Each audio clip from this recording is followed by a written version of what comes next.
Assalamualaikum warahmatullahi wabarakatuh. Alhamdulillah, hari ini hari Senin tanggal 14 bulan 3 tahun 2022. Kami dari tim Cangpanah hari ini menjemput 12 orang saudara kami yang baru tiba dari Batam.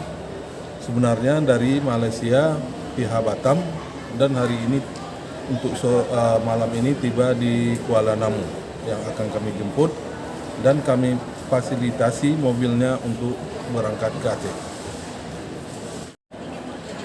Kami dari tim adat Aceh Cangpanah hari malam ini menjemput warga Aceh yang pulang dari Malaysia 12 orang via Batam.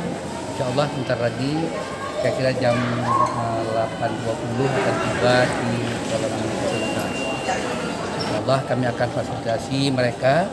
Sudah kami sewa bus penugrah untuk berangkat menuju ke Aceh, ke kampung halaman mereka. Kita sudah berjumpa di Kuala Namu atas kerjasama dengan Subah Cangpanah Medan. Sakharana hadza wa ma kunna lahu muqrinin wa inna ila rabbih lamunqalibun. Bismillahi majriha wa mursaha inna rabbi laghafurur rahim. Amin ya rabbal alamin.